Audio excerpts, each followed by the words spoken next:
Hello? Hello? Hello? Hello? Hello? Hello? Hi. Hello. Good evening. Good afternoon. Good evening. Hello. Ahoy hoy. Yeah, Nanashi, nothing ever happened. Nothing happened earlier, so don't worry about it. So, hello. Hello, Oxide. Hello, Picky. Hello. I said Piggy, not Picky. Picky. Hello. Hello, Rocket. Hello, Syrup. Hello, Blackmailer. Hello, Ziasan. And hello, Suspect Sorcerer. No, I should just call you Sorcerer, right? It wouldn't be very nice to just call you Suspect. It's kind of sus. Kind of. But hello. Hello, hello, hello. I hope everyone is having a good time today. And I need to get some water. I'm sorry. But yes, I will be reading. Oh no. Would you stop? Not you two. But I will be reading. I will be reading today. I will be reading totally for the first time that I haven't read before. The Color of Space by Lovecraft. And I definitely have never read any of it before. Totally not. I definitely did not have any experience with it whatsoever. So no one's gonna interrupt. No one's gonna interrupt. Hello. Hello, Rubbish. Hello. Right, so I would like to dive right in, if that's okay. I would like to dive right in, so that I don't get any builders coming in the middle of the night. Right. So whoa? How about that? That's a little bit loud. That's okay, is it? Are you H.P. Lovecraft's cat? No, I'm not. I'm not, and I'm not gonna say its name either. That's a bad word. That's a naughty word. Okay. Oh. And hopefully that is okay. Pro tip, builders that come in the middle of the night are probably skinwalkers. I don't think we have those in this country, so the new model is very good. Thank you. Though I have to admit, I think the biggest upgrade was probably the hair texture, which Picky helped me with. She actually did the hair texture for me, which was really, really kind of her. So yes, Picky is a absolute god, and an incredibly kind person. And she really didn't have to go out of her way to help me, but she did, and I'm extremely grateful for that. Right. So, let us begin. Let us begin before I lose my nerve. Now.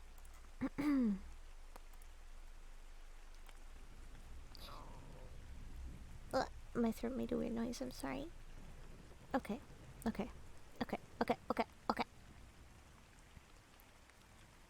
West of Arkham, the hills rise. Oh, hello, hi. Hi, I'm totally doing my very first reading of this story and not something I've done before.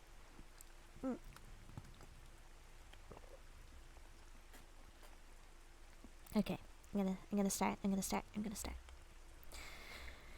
West of Arkham, the hills rise wild, and there are valleys with deep woods that no axe has never cut. There are dark, narrow glens where the trees slope fantastically, and where thin brooklets trickle without ever having caught the glint of sunlight. On the gentler slopes there are farms, ancient and rocky, with squat, moss-coated cottages brooding eternally over old New England secrets in the lee of great ledges. But these are all vacant now, the wide chimneys crumbling and the shingled sides bulging perilously beneath low gambrel roofs. The old folk have gone away, and foreigners do not like to live there.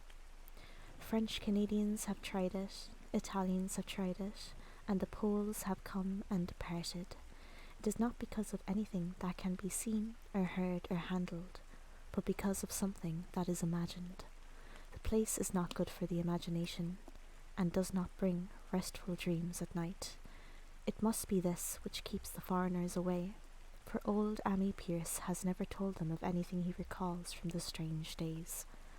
Ammi, whose head has been a little queer for years, is the only one who still remains, or who ever talks of the strange days, and he dares to do this because his house is so near the open fields and the travelled roads around Arkham. There was once a road over the hills and through the valleys that ran straight where the blasted heath is now, but people ceased to use it and a new road was laid, curving far towards the south.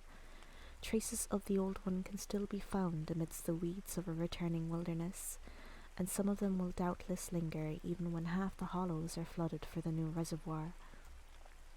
Then the dark woods will be cut down, and the blasted heath will slumber far below blue waters, whose surface will mirror the sky and ripple in the sun. And the secrets of the strange days will be one with the deep's secrets, one with the hidden lore of old ocean, and all the mystery of primal earth. When I went into the hills and vales to survey for the new reservoir, they told me the place was evil. They told me this in Arkham, and because that is a very old town full of witch legends, I thought the evil must be something which grandmas had whispered to children through centuries. The name Blasted Heath seemed to me very odd and theatrical, and I wondered how it had come into the folklore of a Puritan people. Then I saw that dark westward tangle of glens and slopes for myself, and ceased to wonder at anything besides its own elder mystery. It was morning when I saw it, but shadow lurked always there. The trees grew too thickly, and their trunks were too big for any healthy New England wood. There was much too much silence in the dim alleys between them, and the floor was too soft with the dank moss and mattings of infinite years of decay. Oh my goodness. Hello, Jezebel, and thank you. Thank you very much for the read. We are just getting started with reading some H.P. Lovecraft, actually. Jump scare. But yes, we're just getting started reading a story called The Color Out of Space by H.P. Lovecraft. So I hope you guys don't mind. Yes, an updated model as well. For totally the first time, yes, I wasn't interrupted last time I tried to read it or anything today, I promise.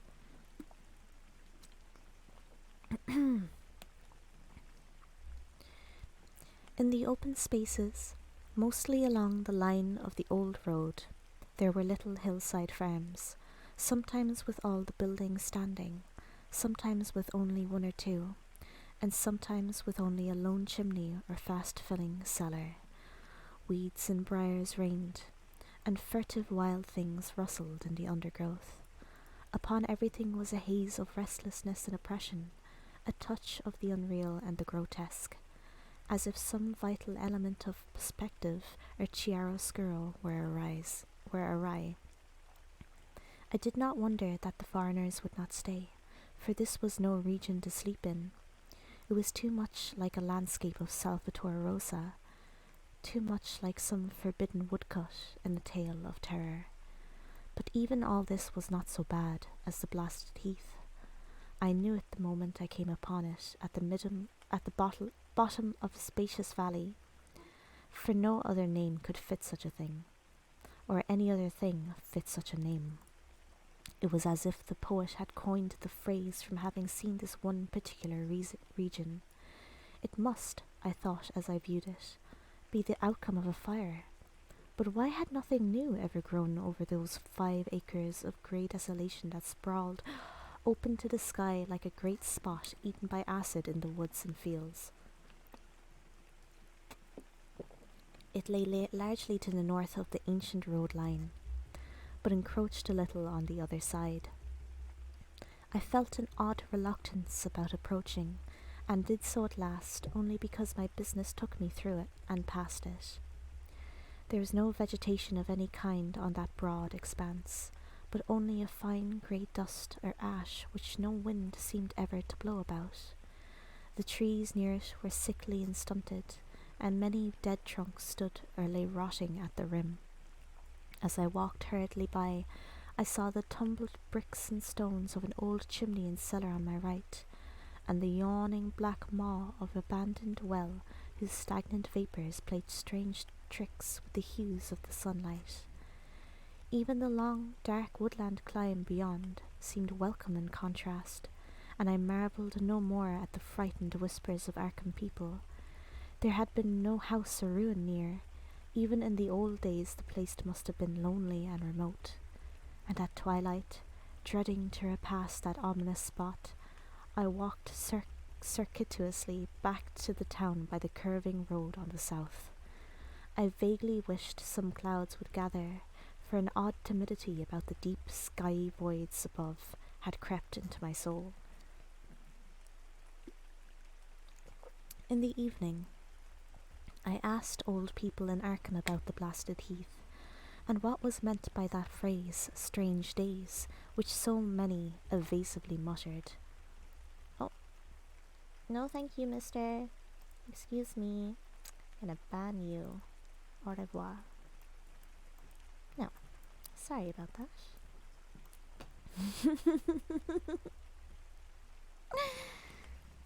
I could not, however, get any good answers, except that all the mystery was much more recent than I had dreamed. It was not a matter of old legendary at all, but something within the lifetime of those who spoke. It had happened in the 80s, and the family had disappeared or was killed. Speakers would not be exact, and because they all told me to pay no attention to old Ammi Pierce's crazy tales, I sought him out the next morning, having heard that he lived alone in the ancient tottering cottage where the trees first begin to get very thick. It was a fearsomely archaic place, and had begun to exude the faint miasmal odour which clings about houses that have stood too long. Only with persistent knocking could I rouse the aged man, and when he shuffled timidly to the door, I could tell he was not glad to see me. He was not so feeble as I had expected, but his eyes drooped in a curious way, and his unkempt clothing and white beard made him seem very worn and dismal. Not knowing just how he could best be launched on his tales, I feigned a matter of business, told him of my surveying, and asked vague questions about the district. He was far brighter and more educated than I had been led to think, and before I knew it, had grasped quite as much of the subject as any man I had talked with in Arkham. He was not like the other rustics I had known in the sections where reservoirs were to be. From him there was no protests at the miles of old wood and farmland to be blotted out, though perhaps there would have been had his home not lain outside the bounds of the future lake. Relief was all that he showed. Relief at the doom of the dark ancient valleys through which he had roamed all his life. They were better under water now, better under water since the strange days. And with this opening, his husky voice sank low, while his body leaned forward, and his right forefinger began to point shakily and impressively. It was then that I heard the story, and as the rambling voice scraped and whispered on, I shivered again and again despite the summer day. Often I had to recall the speaker from ramblings, piece out scientific points which he knew only by a fading parrot memory of professors' talk, or bridge over gaps where his sense of logic and continuity broke down.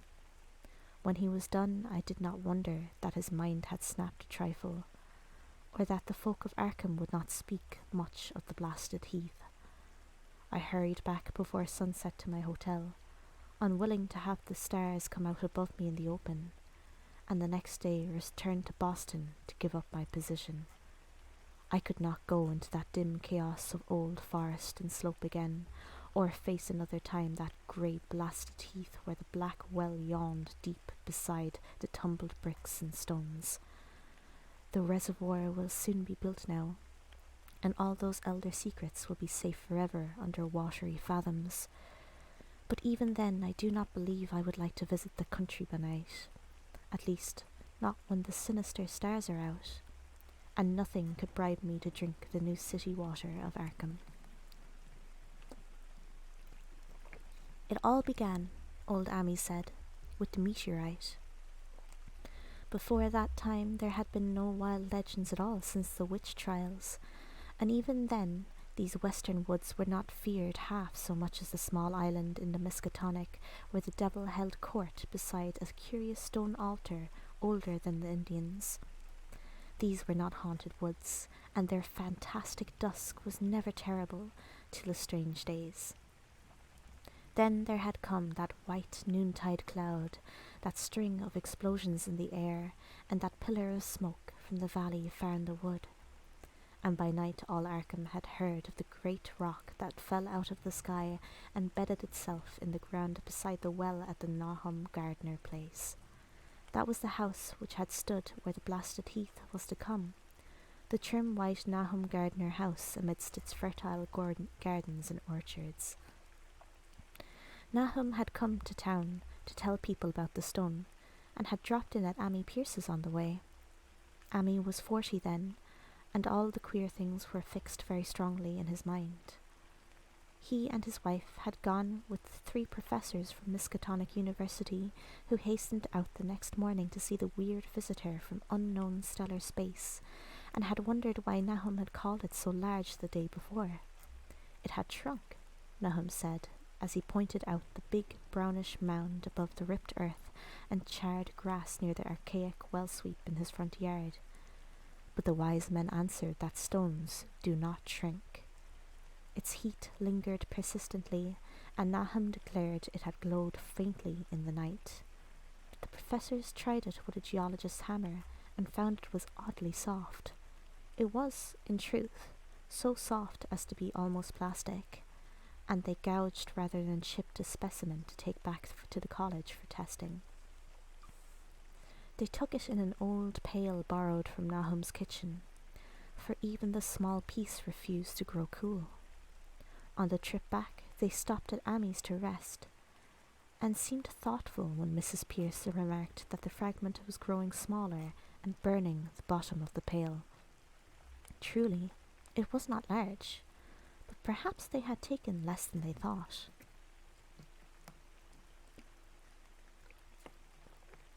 The day after that, all this was in June of 82. The professors had trooped out again in a great excitement. As they passed Amy's, they told him what queer things the specimen had done, and now how it had faded wholly away when they put it in a glass beaker. The beaker had gone, too, and the wise men talked of the strange stone's affinity for silicon. It had acted quite unbelievably in that well-ordered laboratory, doing nothing at all and showing no occluded gases when heated on charcoal, being wholly negative in the borax bead, and soon proving itself absolutely non-volatile at any producible temperature, including that of the oxyhydrogen blowpipe. On an anvil it appeared highly malleable, and in the dark its luminosity was very marked. Stubbornly refusing to grow cool, it soon had the college in a state of real excitement, and when upon heating before the spectroscope it displayed shining bands unlike any known colours of the normal spectrum, there was much breathless talk of new elements, bizarre optical properties, and other things which puzzled men of science are wont to say when faced by the unknown. Hot as it was, they tested it in a crucible with all the proper reagents. Water did nothing. Hydrochloric acid was the same. Nitric acid and even aqua regia merely hissed and spattered against its torrid invulnerability. 1 second, my dog. You know my dog that was barking at me earlier during my totally not original stream? He's getting grumpy again. So 1 second, I'm going to call him over.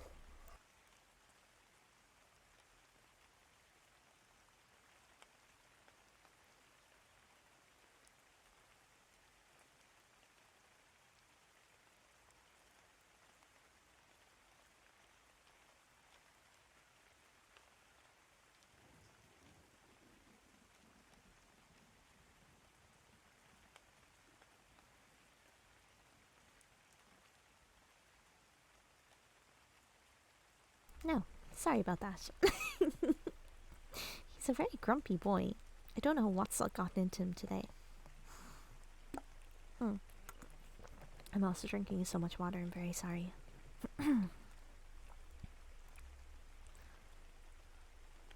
Right. Nitric acid and even aqua regia merely hissed and spattered against its torrid invulnerability. Amy had difficulty in recalling all these things, but recognized some solvents as I mentioned them in the usual order of use. There were ammonia and caustic soda, alcohol and ether, nauseous carbon disulfide and a dozen others, but although the weight grew steadily less as time passed, and the fragments seemed to be slightly cooling, there was no change in the solvents to show they had attacked the substance at all. It was a metal, though, beyond a doubt. It was magnetic, for one thing, and after its immersion in the acid solvents there seemed to be faint traces of the Wittgenstein figures found on meteoric iron. When the cooling had grown very considerable, the testing was carried on in glass, and it was in a glass beaker that they left all the chips made of the original fragment during the work. The next morning both chips and beaker were gone without a trace, and only a charred spot marked the place on the wooden shelf where they had been.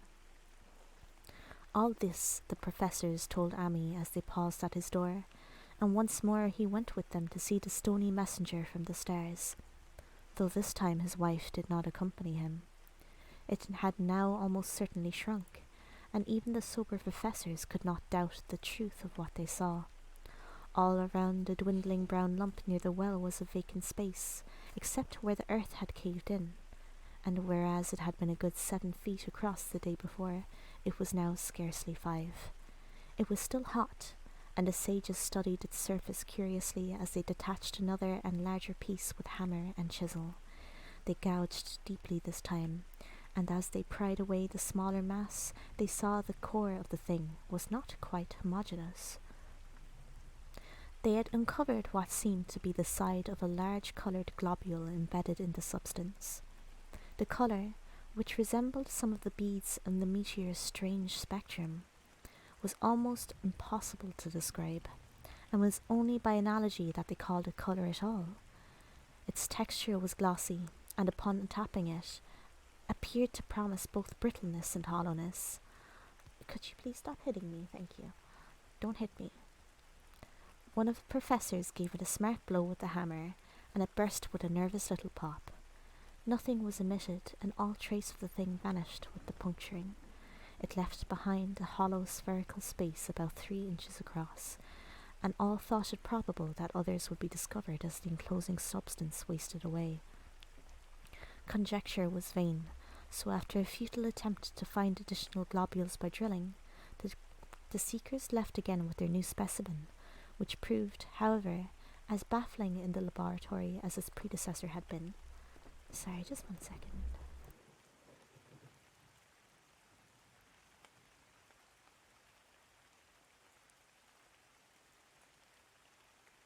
Had to clear my throat. There was a frog in there. a froggy had jumped into my throat.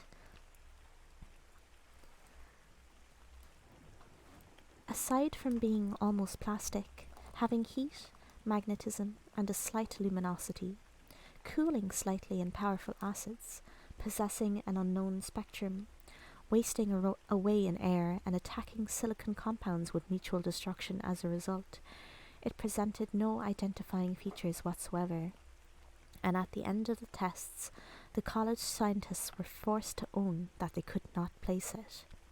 It was nothing of this earth, but a piece of the great outside, and as such, dowered with outside properties and obedient to outside laws.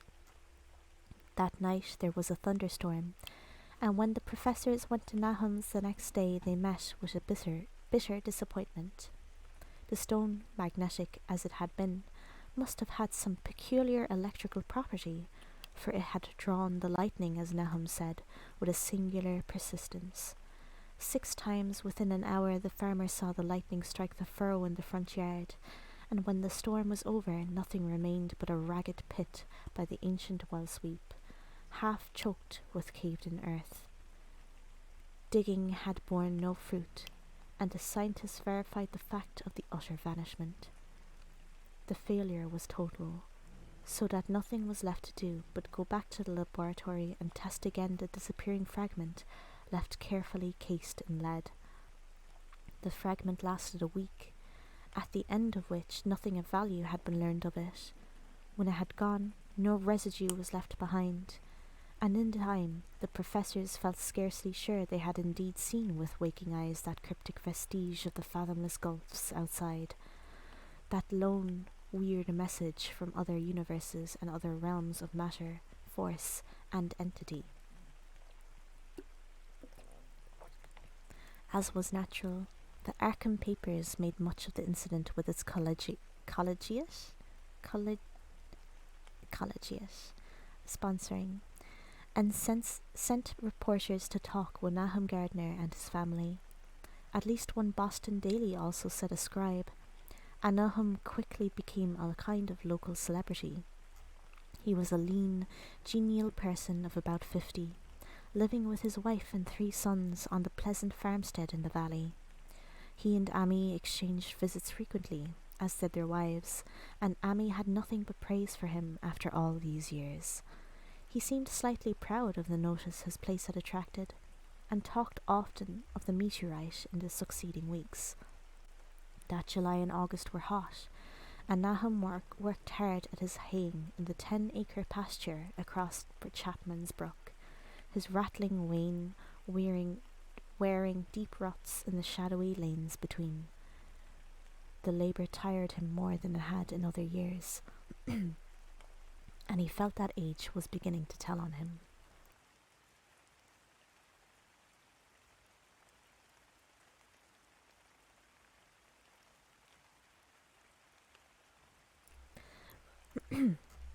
Sorry. Then fell the time of fruit and harvest. The pears and apples slowly ripened, and Nahum vowed that his orchards were prospering as never before.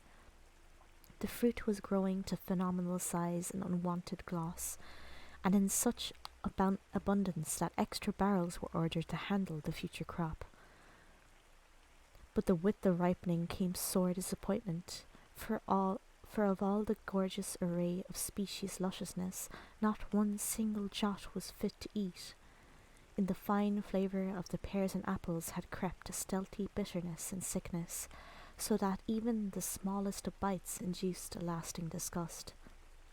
It was the same with the melons and tomatoes, and Nahum sadly saw that his entire crop was lost. Quick to connect events, he declared that the meteorite had poisoned the soil, and thanked heaven that most of the other crops were in the upland lot along the road. Winter came early, and was very cold.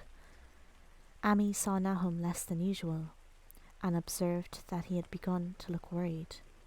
The rest of his family, too, had seemed to grow taciturn, and were far from steady in their church-going or their attendance at the various social events at the countryside. For all this reserve or melancholy no cause could be found, though all of the household confessed now and then to poorer health and a feeling of vague disquiet. Nahum himself gave the most definite statement of anyone when he said he was disturbed about certain footprints in the snow. They were the usual winter prints of red squirrels, white rabbits, and foxes, but the brooding farmer professed to see something not quite right about their nature and arrangement. He was never specific, but appeared to think that they were not as characteristic of the anatomy and habits of squirrels and rabbits and foxes as they ought to be. Amy listened without interest to this talk, until one night when he drove past Nahum's house in his sleigh on the way back from Clark's Corners. There had been a moon, and a rabbit had run across the road, and the leaps of that rabbit were longer than either Amy or his horse liked. The latter, indeed, had almost run away when brought up by a firm rein. Thereafter Amy gave Nahum's tales more respect, and wondered why the gardener dog seemed so cowed and quivering every morning. They had, it developed, nearly lost the spirit to bark. In February the McGregor boys from Meadow Hill were out shooting woodchucks, and not far from the Gardner place bagged a very peculiar specimen. The proportions of its body seemed slightly altered in a queer way impossible to describe, while its face had taken on an expression which no one ever saw in a woodchuck before. The boys were genuinely frightened, and threw the thing away at once, so that only their grotesque tales of it ever reached the people of the countryside.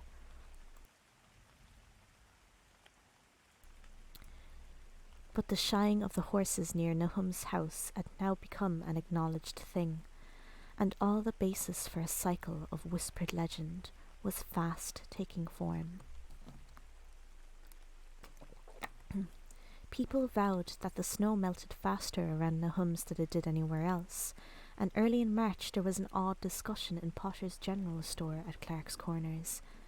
Stephen Rice had driven past Gardner's in the morning, and had noticed the skunk cabbages were coming up through the mud by the houses, or by the woods across the road.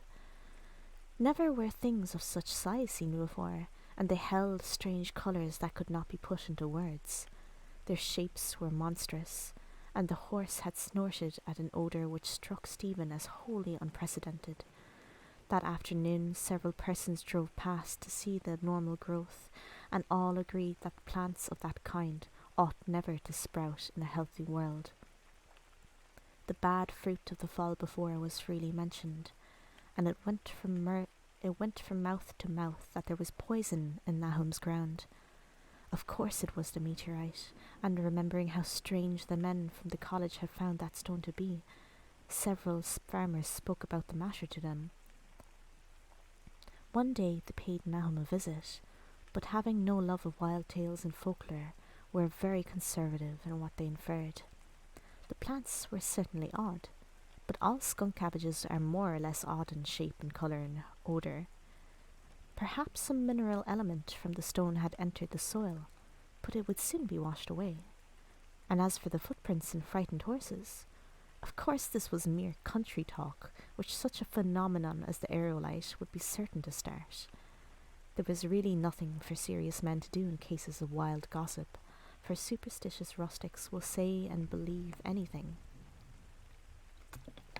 And so through all the strange days the professors stayed away in contempt.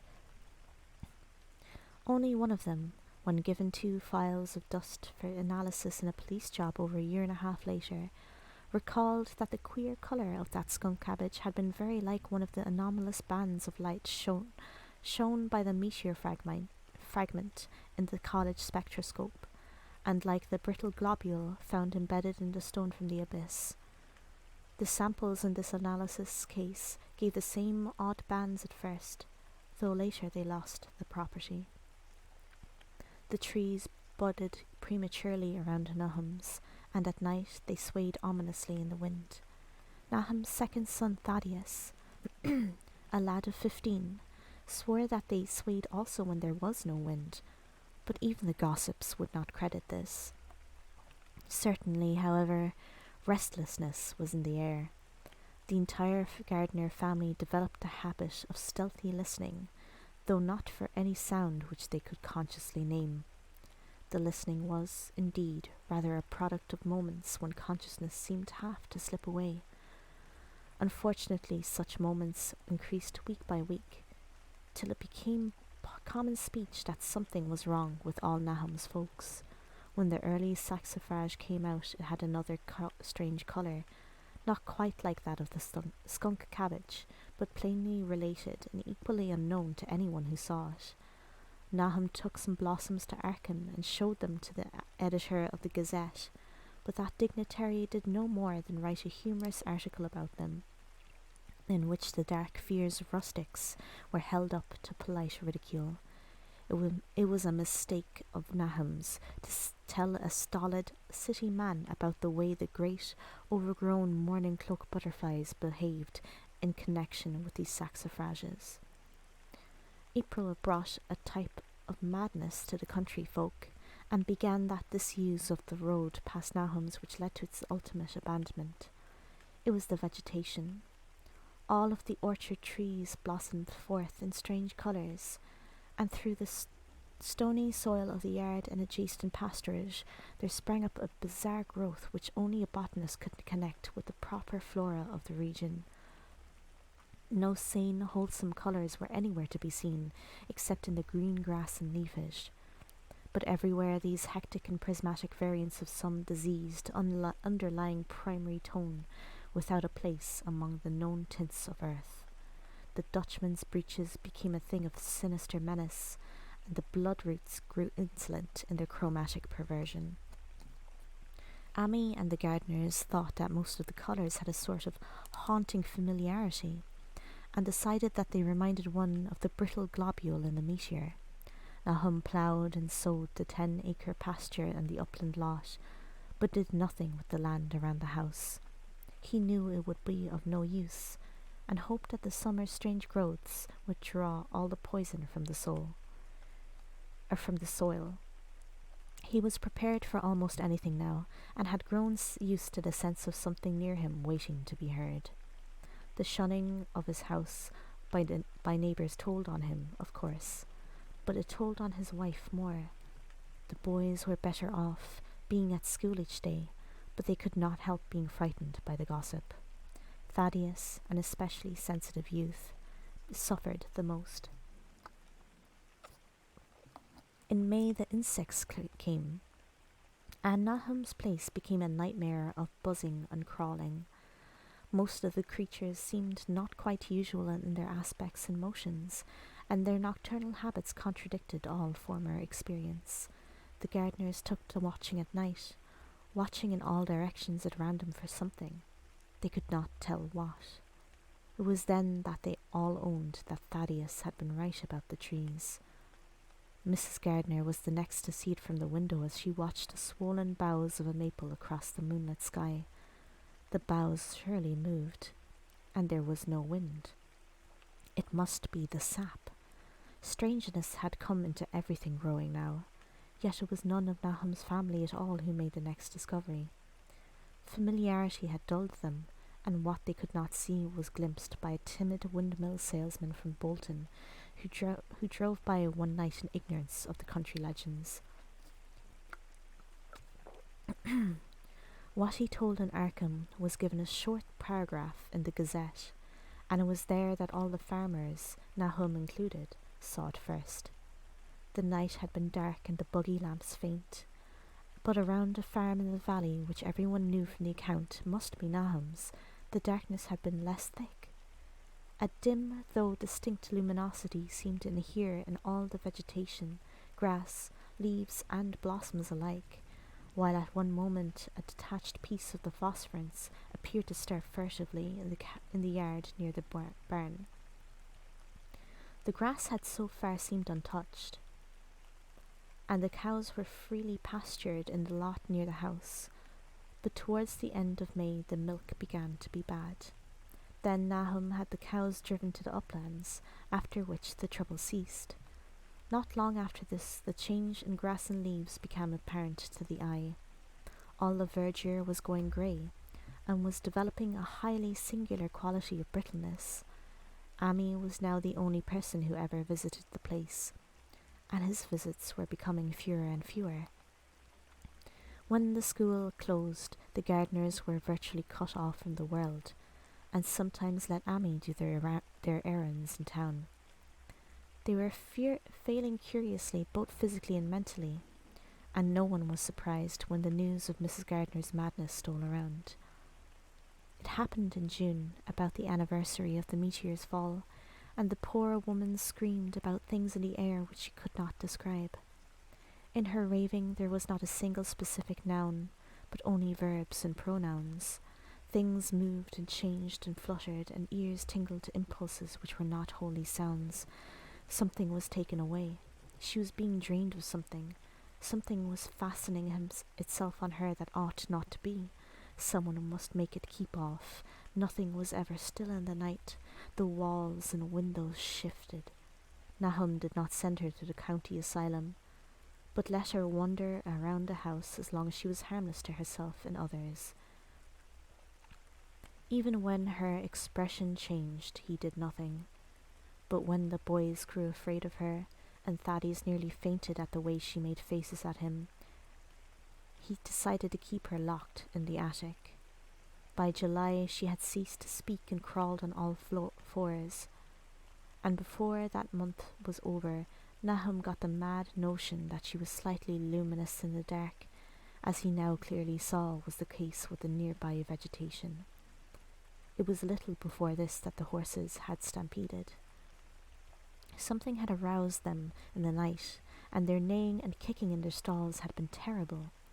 There seemed virtually nothing to do to calm them, and when Nahum opened the stable door, they all bolted out like frightened woodland deer. It took a week to track all four, and when found they were seen to be quite useless and unmanageable. Something had snapped in their brains, and each one had to be shot for its own good. Nahum borrowed a horse from Ami for his haying, but found it would not approach the barn. It was shied, balked, and whinnied, and in the end he could do nothing but drive it into the yard, while the men used their own strength to get the heavy wagon near enough the hayloft for convenient pitching. And all the while the vegetation was turning grey and brittle. Even the flowers whose hues had been so strange were greying now, and the fruit was coming out grey and dwarfed and tasteless. The asters and goldenrod bloomed grey and distorted, and the roses and zinnias and hollyhocks in the front yard were such blasphemous-looking things that Nahum's oldest boy Zenas cut them down. The strangely puffed insects died about that time, even the bees that had left their hives and taken to the woods. Also, hello Yukis. By September, all the vegetation was fast crumbling to greyish powder, and Nahum feared that the trees would die before the poison was out of the soil. His wife now had spells of terrific screaming, and he and the boys were in a constant state of nervous tension. They shunned people now, and when school opened the boys did not go. But it was Ami, on one of his rare visits, who first realised that the well water was no longer good. It had an evil taste that was not exactly fetid, nor exactly salty, and Ami advised his friend to dig another well on higher ground to use till the soil was good again.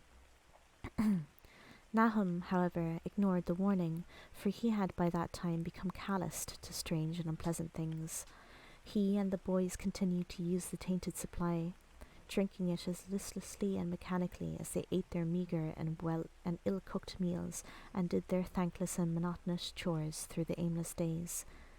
There was something of stolid resignation about them all, as if they half walked in another world between lines of nameless guards to a certain and familiar doom. Thaddeus went mad in September after a visit to the well. He had gone with a pail and had come back empty-handed, shrieking and waving his arms, and sometimes lapsing into an inane titter or a whisper about the moving colours down there. 2 in 1 family was pretty bad, but Nahum was very brave about it.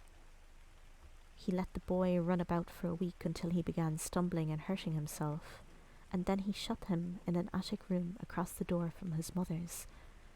Then the way they screamed at each other from behind their locked doors was very terrible, especially to little Merwin, who fancied they talked in some terrible language that was not of earth.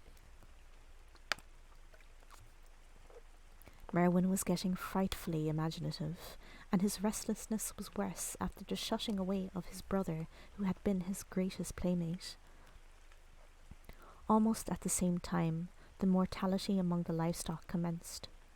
Poultry turned greyish and died very quickly, their meat being found dry and noisome upon cutting. Hogs grew inordinately fat, then suddenly began to undergo loathsome changes which no one could explain. Their meat was of course useless, and Nahum was at his wit's end. No rural veterinary would approach his place, and the city veterinary from Arkham was openly baffled. The swine began growing grey and brittle and falling to pieces before they died, and their eyes and muzzles developed singular alterations. It was very inexplicable, for they had never been fed from the tainted vegetation. Then something struck the cows. Certain areas, or sometimes the whole body, would be uncannily shriveled or compressed, and atrocious collapses or disintegrations were common in the last stages, and death was always the result. There would be a greying and turning brittle like that which beset the hogs. There could be no question of poison, for all the cases occurred in a locked and undisturbed barn. No bites of prowling things could have brought the virus, for what live beast of earth can pass through solid obstacles? It must be only natural disease. Yet what disease could wreak such results was beyond any mind's guessing. When the harvest came, there was not an animal surviving on the place, for the stock and poultry were dead, and the dogs had run away. These dogs, 3 in number, had all vanished one night and were never heard of again. The 5 cats had left some time before, but their going was scarcely noticed, since there now seemed to be no mice, and only Mrs. Gardner had made pets of the graceful felines. On the 19th of October, Nahum staggered into Amy's house with hideous news.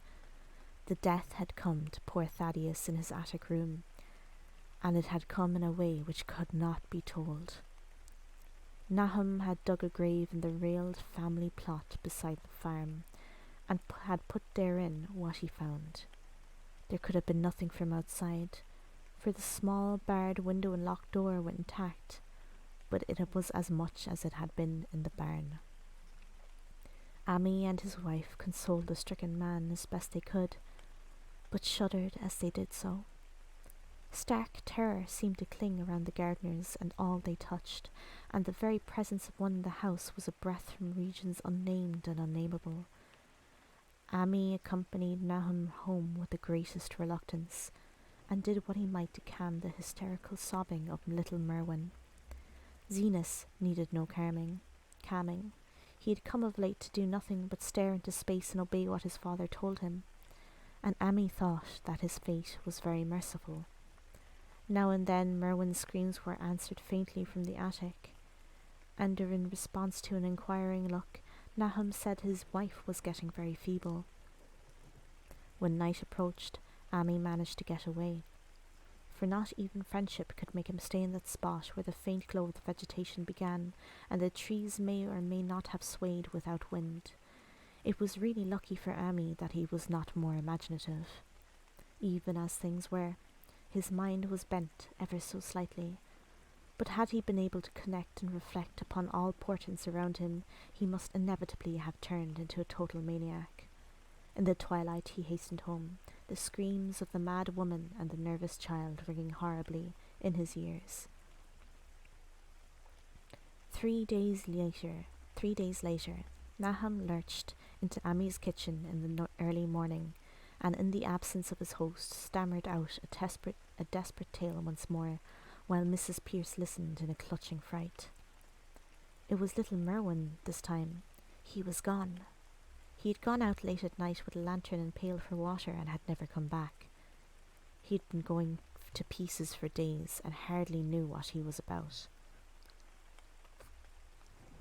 Screamed at everything. There had been a frantic shriek from the yard then, but before the father could get to the door, the boy was gone. There was no glow from the lantern he had taken, and of the child himself, no trace. At the time, Nahum thought the lantern and pail were gone too, but the dawn came, and man had plodded back from his all-night search of the woods and fields. He had found some very curious things near the well. There had been a crushed and apparently somewhat melted mass of iron, which had certainly been the lantern, while a bent pail and twisted iron hoops beside it, both half-fused, seemed to hint at the remnants of the pail. That was all.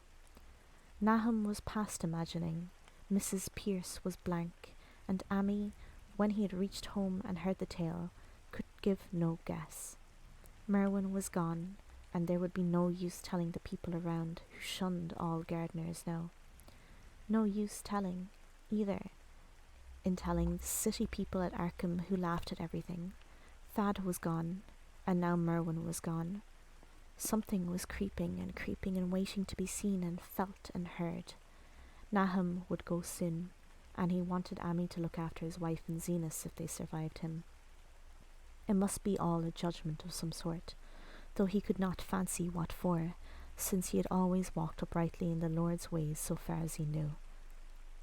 For over 2 weeks Amy saw nothing of Nahum, and then, worried about what might have happened, he overcame his fears and paid the gardener place a visit. Also, yes, you can eat crisps. Please enjoy your crisps. There was no smoke from the great chimney, and for a moment the visitor was apprehensive of the worst. The aspect of the whole farm was shocking. Greyish, withered grass and leaves on the ground, vines falling in brittle wreckage from archaic walls and gables, and great bare trees clawing up at the grey November sky with a studied malevolence which Amy could not but feel had come from some subtle change in the tilt of the branches. But Nahum was alive, after all. He was weak and lying on a couch in the low-ceilinged kitchen, but perfectly conscious and able to give simple orders to Zenas. The room was deadly cold, and as Amy visibly shivered, the host shouted huskily to Zenas for more wood. Wood, indeed, was sorely needed, since the cavernous fireplace was unlit and empty, with a cloud of soot blowing about in the chill wind that had come from the chimney. Presently Nahum had asked if the extra wood had made him any more comfortable. And then Amy saw what had happened. The stoutest cord had broken at last, and the hapless farmer's mind was proof against more sorrow. Questioning tactfully, I'm Irish. Questioning tactfully, Amy could get no clear data at all about the missing Zenas. In the well, he lives in the well, was all that the clouded father would say. Then there flashed across the visitor's mind a sudden thought of the mad wife, and he changed his line of inquiry. Wabby, Nabby, why here she is, was the surprised response of poor Nahum, and Amy soon saw that he must search for himself. Leaving the harmless babbler on the couch, he took the keys from their nail beside the door and climbed the creaking stairs to the attic. It was very close and noisome up there, and no sound could be heard from any direction. Of the 4 doors in sight, only one was locked, and on this he tried various keys on the ring he had taken.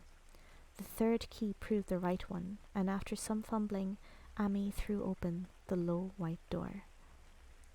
It was quite dark inside, for the window was small and half obscured by the crude wooden bars, and Amy could see nothing at all on the wide planked floor.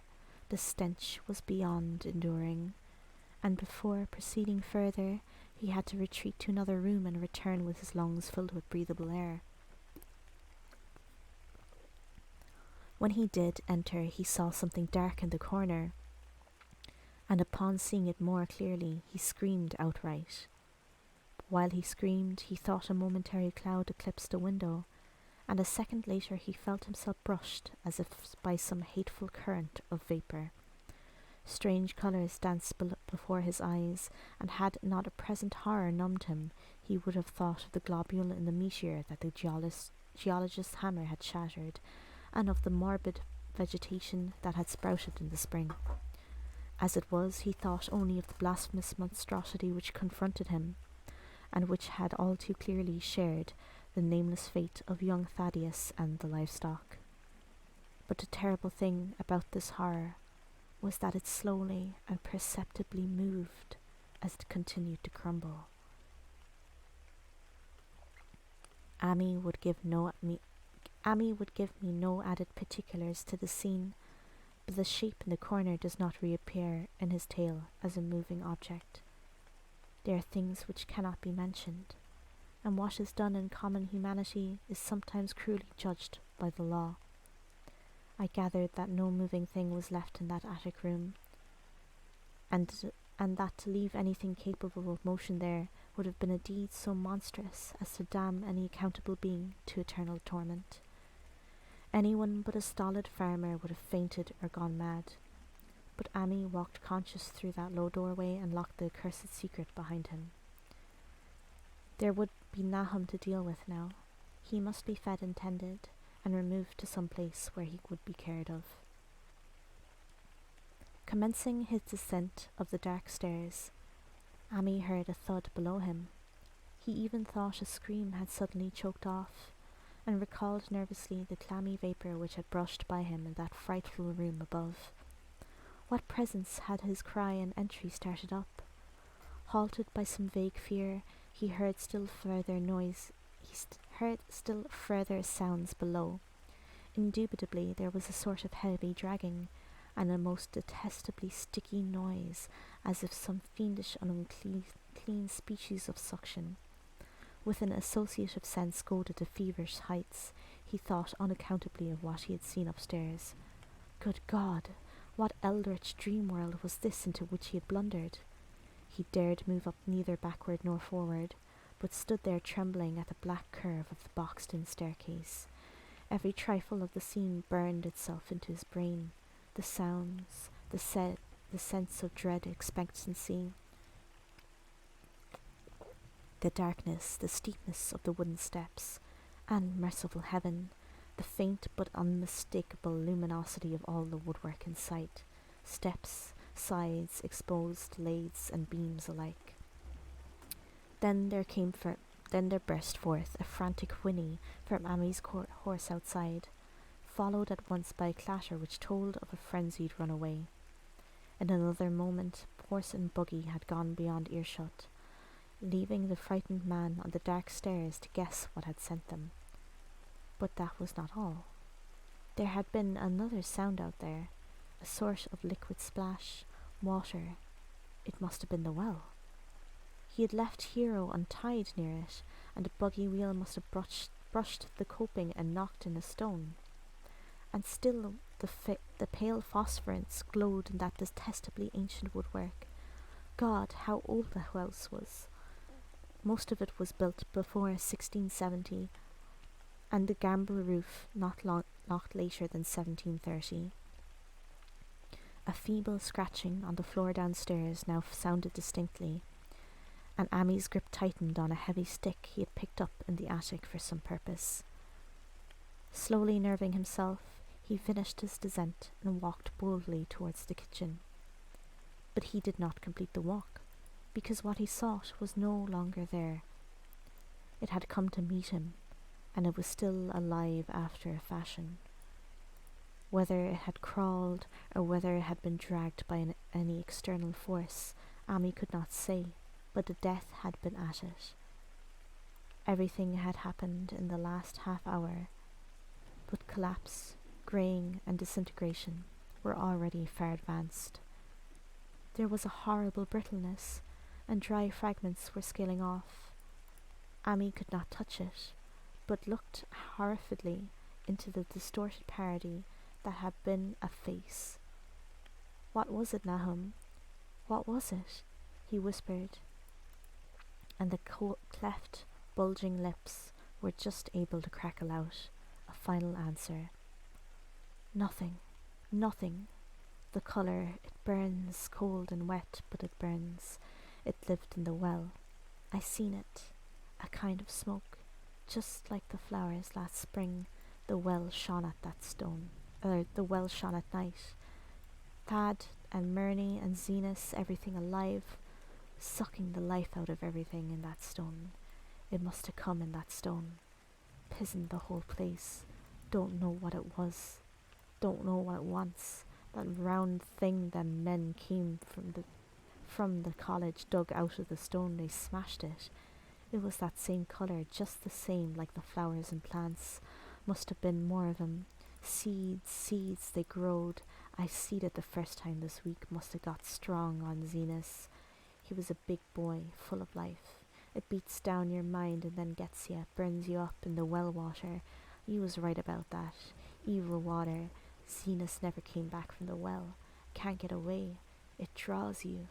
You know something's comin', but ain't no use. I seen it time and again since Zenas was took. Where's Nabby, Amy? My head's no good. Don't know how long since I fed her. It'll get her even if we aren't careful. It's just a colour. Her face is getting to have that colour sometimes towards night, and it burns and sucks. It comes from some place where things ain't as they are here. One of them professors said so. He was right. Look out, Amy, it'll do something more. Sucks the life out. But that was all.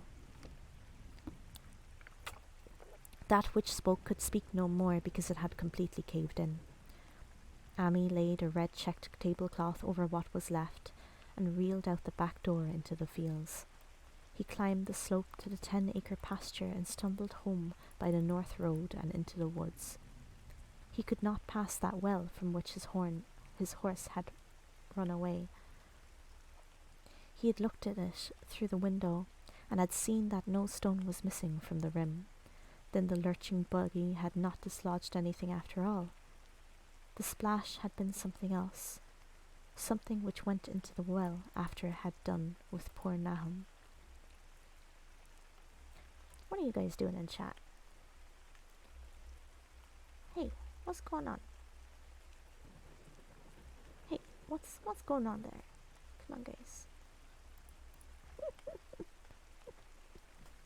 No telling other people they smell like farts. What? He started flirting with you, Ray. Ray, are you old enough to flirt? When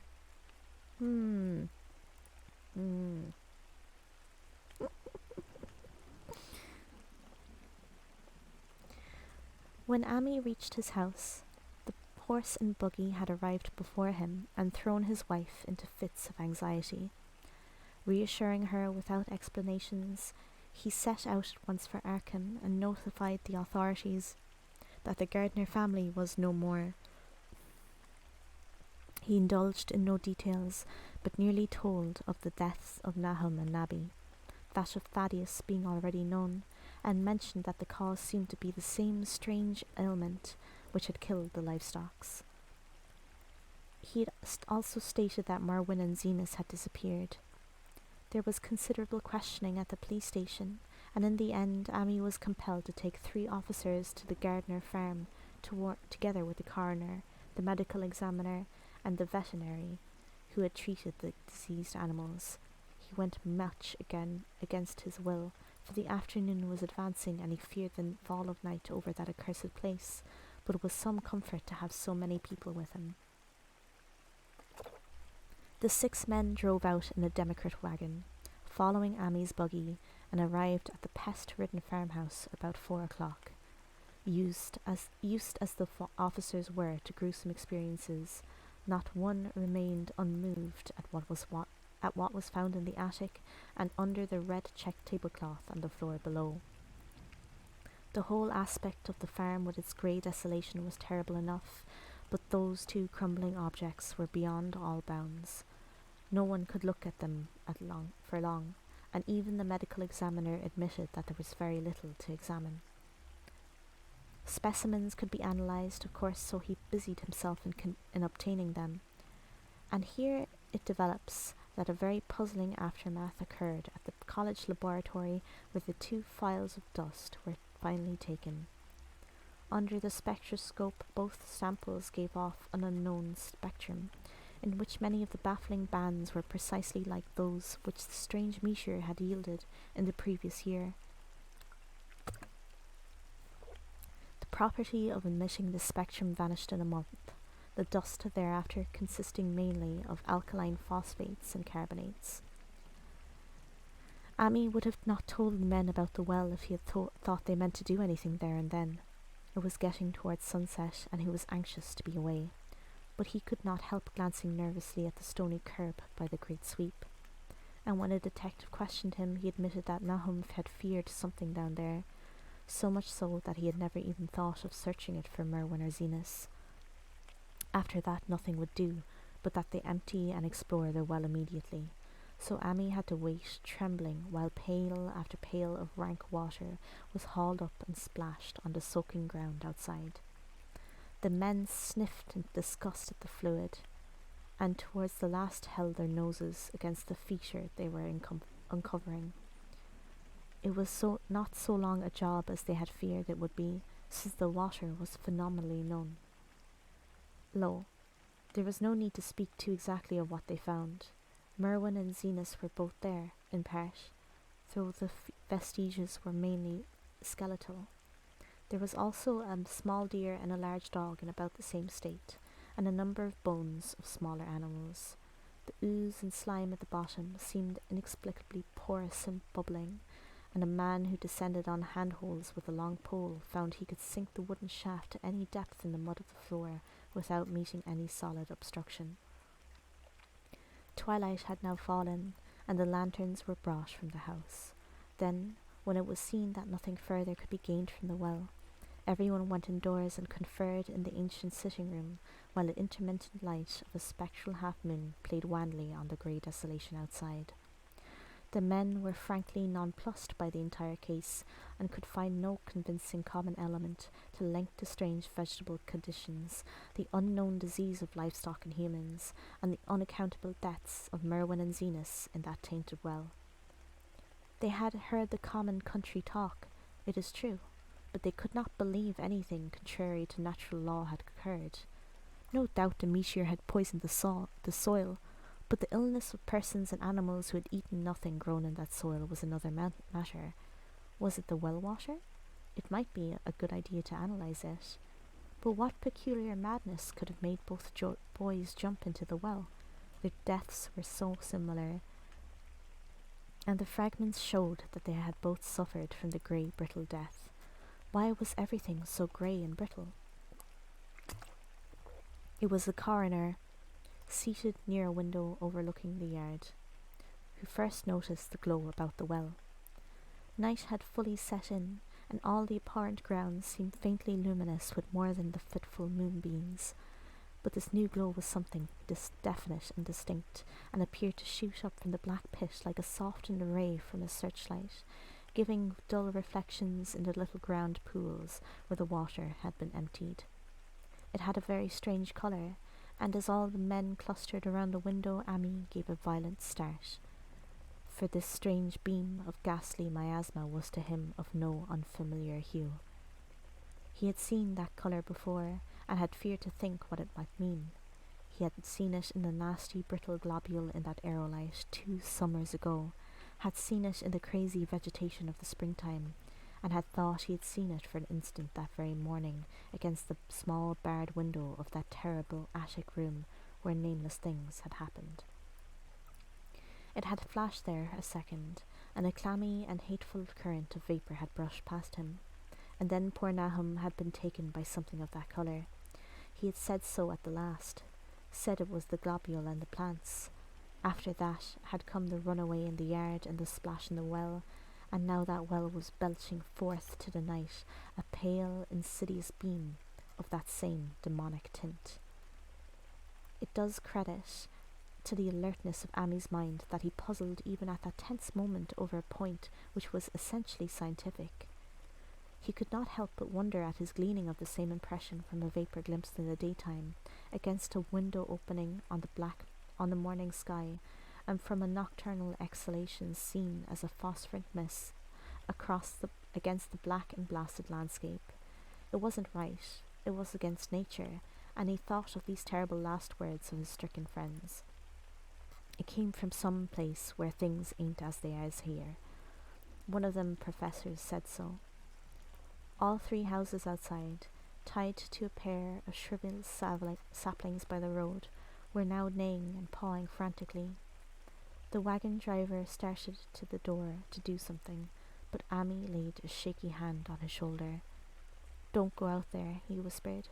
"There's more to this than what we know. Nahum said something lived in the well that sucks your life out.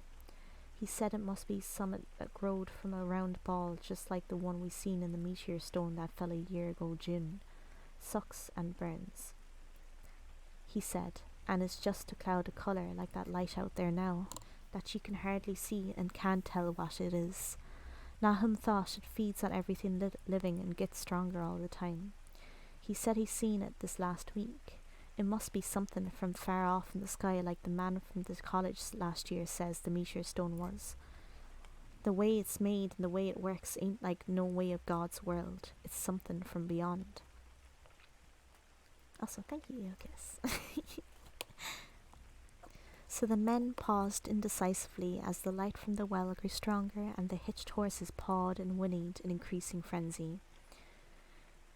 It was truly an awful moment, with terror in that ancient and cursed house itself. 4 monstrous sets of fragments, 2 from the house and 2 from the well in the woodshed behind, and that shaft of unknown and unholy iridescence from the slimy depths in front. Amy had restrained the eye driver on impulse, forgetting how uninjured he himself was after the clammy brushing of that coloured vapour in the attic door, or attic room, but perhaps it is just as well he acted as he did. No one will know what was abroad that night, and though the blasphemy from beyond had not so far hurt any human of unweakened mind, there is no telling what it had done at that last moment, and with its seemingly increased strength and the special signs of purpose it was soon to display beneath the half-clouded moonlit sky. All at once one of the detectives gave a short, sharp gasp. Sorry, I'm just moving my chair. The others looked at him, and then quickly followed his own gaze upward to the point at which its idle straying had been suddenly arrested. There was no need for words. What had been disputed in country gossip was disputable no longer, and it is because of the thing which every man of that party agreed in whispering later on that the strange days are never talked about in Arkham. It is necessary to premise that there was no wind at that hour of the evening. One did arise not long after, but there was none, absolutely none there, then. Even the dry tips of the lingering hedge mustard, grey and blighted, and the fringe on the roof of the standing Democrat wagon were unstirred, and yet, amid that tense, godless calm, the high, bare boughs of all the trees in the yard were moving. They were twitching, morbidly and spasmodically, clawing in convulsive and epileptic madness at the moonlit clouds, scratching impotently in the noxious air as if jerked by some alien and bodiless line of linkage with subterranean horrors writhing and struggling below the dark roots. Not a man breathed for several seconds. Then a cloud of darker depth passed over the moon, and the silhouette of clutching branches faded out momentarily.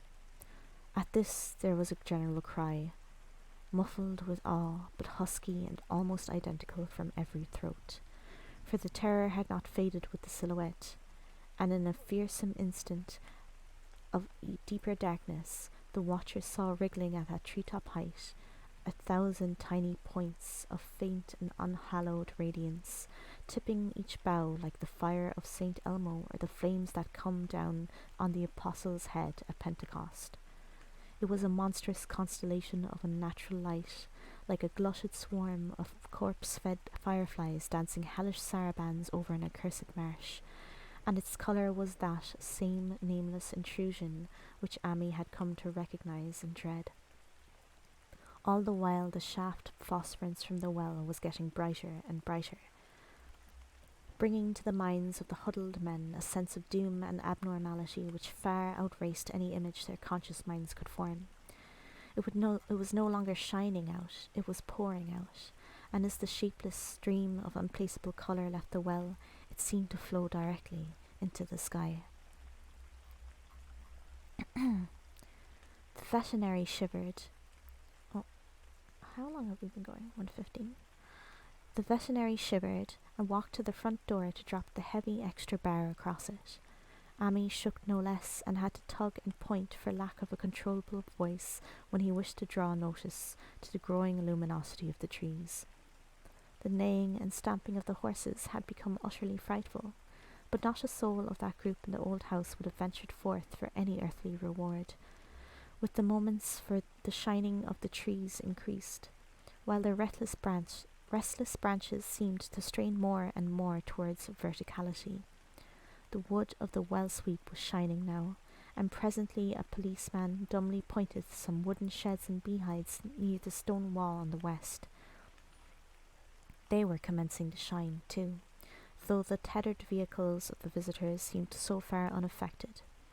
Then there was a wild commotion and clopping on the road, and as Amy quenched the lamp for better seeing, they realized that the span of frantic greys had broken their sapling and run off with the Democrat wagon. This shock served to loosen several tongues, and embarrassed whispers were exchanged. "It spreads on everything organic that's been around here," muttered the medical examiner. No one replied, but the man who had been in the well gave a hint that his long pole must have stirred up something intangible.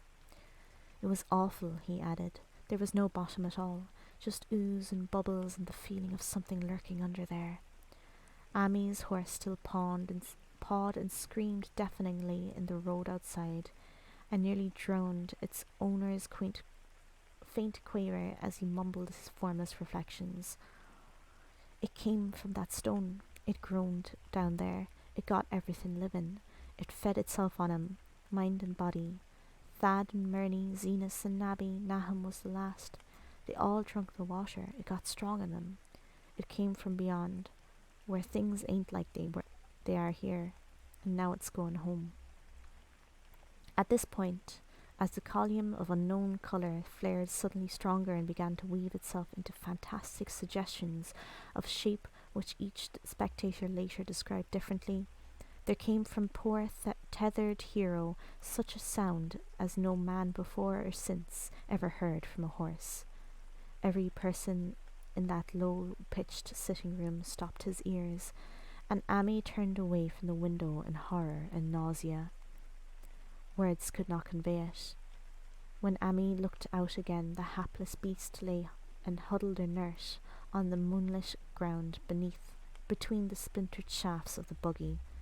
That was the last of Hero till they buried him next day.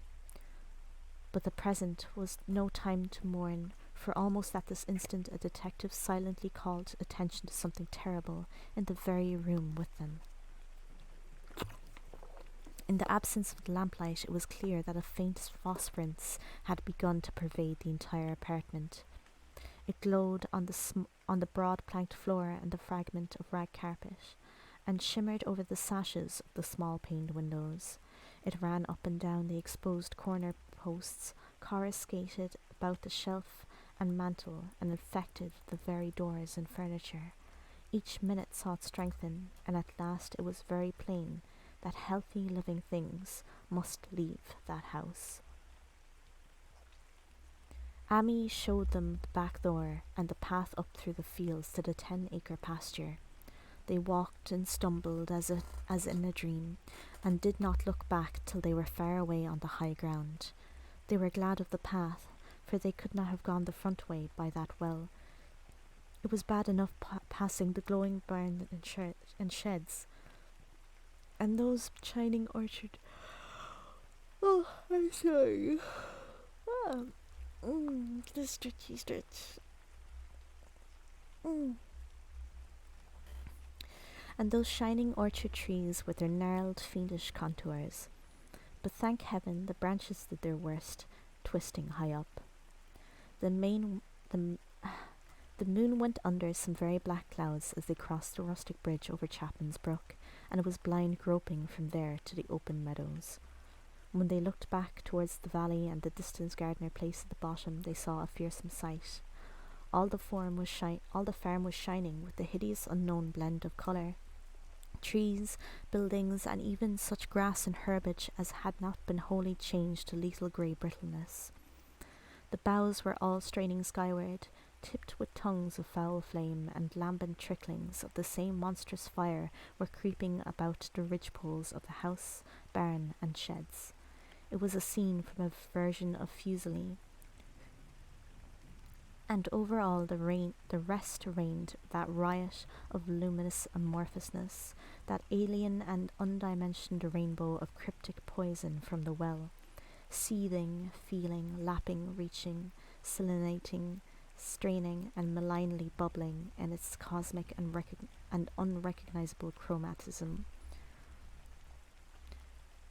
Then, without warning, the hideous thing shot vertically up towards the sky like a rocket or meteor, leaving behind no trail and disappearing through a round and curiously regular hole in the clouds before any man could gasp or cry out.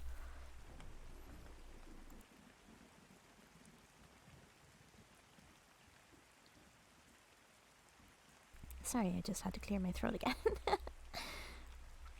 No watcher can ever forget that sight, and Amy stared blankly at the stars of Cygnus, Deneb, twinkling above the others, where the unknown colour had melted into the Milky Way.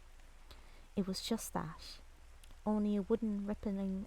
Oh, sorry. But his gaze was the next moment called swiftly to earth by the crackling in the valley. It was just that, only a wooden ripping and crackling and not an explosion, as so many others of the party vowed.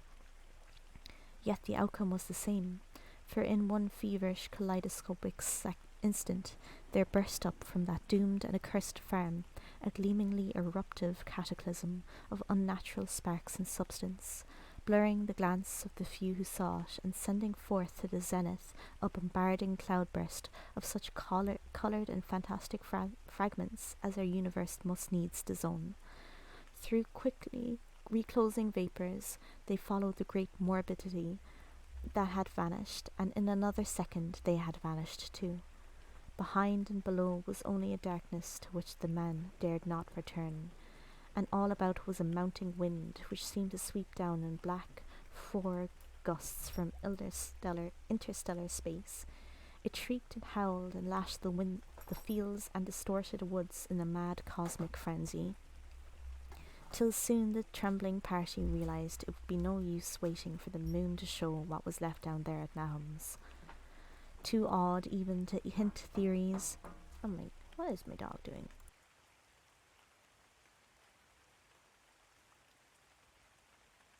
No. Too awed even to hint theories, the 7 shaking men trudged back towards Arkham by the north road. Amy was worse than his fellows, and begged him to see him inside his own kitchen, instead of keeping straight on to town. He did not wish to cross the nighted, wind-whipped woods alone to his home on the main road, for he had an added shock that the others were spared, and was crushed forever with a brooding fear he dare not even mention for many years to come. As the rest of the watchers on that tempestuous hill had stolidly set their faces towards the road, Amy had looked back in an instant at the shadowed valley of desolation so lately sheltering his ill-starred friend, and from that stricken, faraway spot he had seen something feebly rise, only to sink down again from the place from which the great shapeless horror had shot into the sky. It was just a colour, but not any colour from our earth or heavens, and because Amy recognised that colour, and knew that this last faint remnant must still lurk down there in the well, he has never been quite right since.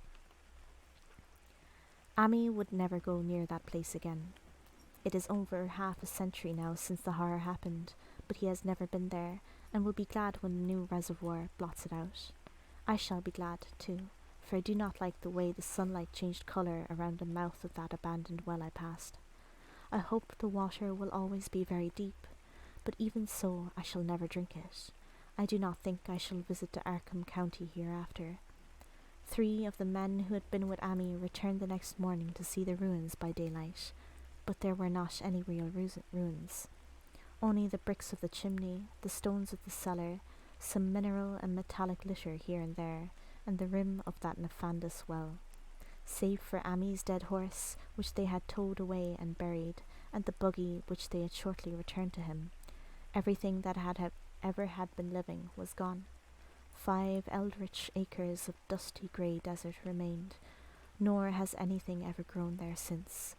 To this day it sprawls open to the sky like a great spot eaten by acid in the woods and fields, and the few who have ever dared glimpse it in spite of the rural tales have named it the Blasted Heath. The rural tales are queer. They might even be queer if city men and college chemists could be interested enough to analyse the water from that disused well, or the grey dust that no wind seems even to disperse. Botanists, too, ought to study the stunted flora on the borders of that spot, for they might shed light on the country notion that the blight is spreading, little by little, perhaps an inch a year. People say that the colour of the neighbouring herbage is not quite right in the spring, and that wild things leave queer prints in the light winter snow. Snow never seems quite so heavy on the blasted heath as it is elsewhere. Horses, the few that are left in this motor age, grow skittish in the silent valley, and hunters cannot depend on their dogs, too, near the splotch of greyish dust. They say the mental influences are very bad, too. Numbers went queer in the years after Nahum's taking, and always they lacked the power to get away. Then the stronger-minded folks all left the region, and only the foreigners tried to live in the crumbling old homesteads. They could not stay, though, and one sometimes wonders what insight beyond ours the wild, weird stories of whispered magic have given them. Their dreams at night, they protest, are very horrible in that grotesque country, and surely the very look of the dark realm is enough to stir a morbid fancy. No traveller has ever escaped a sense of strangeness in these deep ravines, and artists shiver as they paint thick woods whose mystery is as much a spirit as of the eye. I myself am curious about the sensation I derived from my one lone walk before Ami told me his tale. When twilight came, I had vaguely wished some clouds would gather, for an odd timidity about the deep sky voids above had crept into my soul. Do not ask me for my opinion. I do not know. That is all. There was no one but Ami to question, for Arkham people will not talk about the strange days, and all 3 professors who saw the aerolite and his coloured globule are dead. There were other globules. Depend upon that. One must have fed itself and escaped, and there probably was another, which was too late. No doubt it is still down the well. I know there was something wrong with the sunlight I saw above that miasmal brink. The rustics say that blight creeps an inch a year, so perhaps there is a kind of growth or nourishment even now. But whatever demon hatchling is there, it must be tethered to something, or else it would quickly spread. Is it fastened to the roots of those trees that claw the air? One of the current Arkham tales is about fat oaks that shine and move as they ought not to at night. What it is, only God knows. In terms of matter, I suppose the thing Ami described would be called a gas, but this gas obeyed laws that are not of our cosmos. This was no fruit of such whirls and suns as shine on the telescopes and photographic plates of our observatories. This was no breath from the skies whose motions and dimensions our astronomers measure or deem too vast to measure. It was just a colour out of space, a frightful messenger from unformed realms of infinity, beyond all nature as we know it, from realms whose mere existence stuns the brain and numbs us with the black extra-cosmic gulfs it throws open before our frenzied eyes. Yeah, I did. I said that's the name of the story. They put the name of the story. Oh, they said the name of the story. I doubt very much if Ami consciously lied to me, and I do not think his tale was all a freak of madness as the townfolk had forewarned. Something terrible came to the hills and valleys on that meteor, and something terrible, though I know not in what proportion, still remains. I shall be glad to see the water come. Meanwhile, I hope nothing will happen to Ami. He saw so much of the thing, and its influence was so insidious. Why has he never been able to move away? How clearly he recalled those dying words of Nahum's. Can't get away. Drowsy. Me know something's comin', but 'tain't no use. Ami is such a good old man. When the reservoir gang gets to work, I must write the chief engineer to keep a sharp watch on him. I would hate to think of him as the grey, twisted, brittle monstrosity which persists more and more in troubling my sleep. And that was it. That was the story. That was The Colour Out of Space by H.P. Lovecraft. Oh my goodness, my throat hurts after that. I hope everyone enjoyed it though.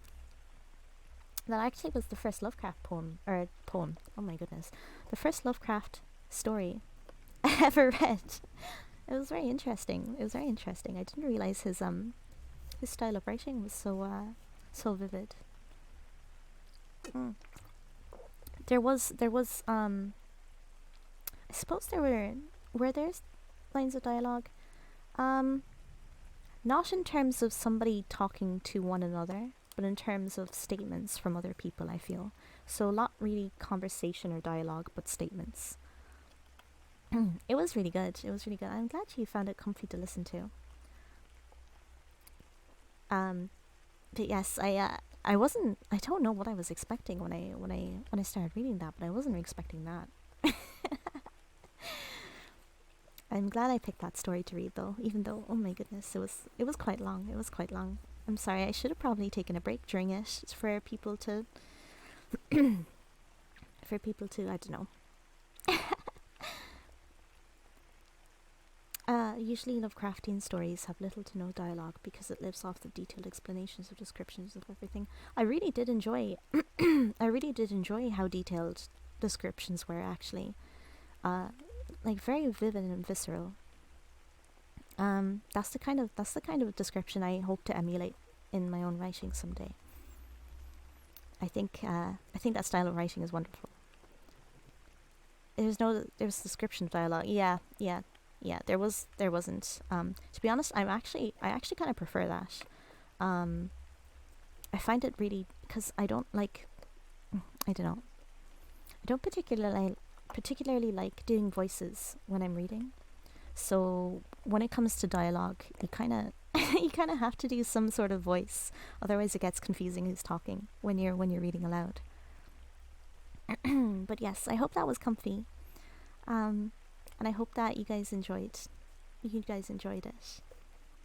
And I think I'm probably gonna end here because my throat hurts. My throat hurts after reading that for that long. I'm not used to it. I have to yes, I must rest. I must rest my voice. But thank you guys for coming. And right, we must find someone to raid because this is Twitch and there's nobody on except for chickens. last time I was on. So let's have a look. No. Let's have a look. Let's see. Oh, so Halbernacht is on. Lily Hops is on. Carabite is on. So I'm tempted to read Halbernacht because I honestly really like Halbernacht. I think he's a very soothing kind of personality, I feel. He's currently playing Borderlands 2. He's doing the Tiny Tina DLC. If that's okay. Let's go say hi to Halbernacht. But yes, if you've never heard of Halbernacht or watched his stuff before, a lot of the time he paints miniatures, like Warhammer miniatures. He's an excellent artist, and he's also DMing a collaboration for Vampire the Masquerade. And he's an excellent DM as well. He's very talented. So please do go and say hello and show him some love. So thank you again for watching, and I hope you guys have a great night. Bye bye. Thank you.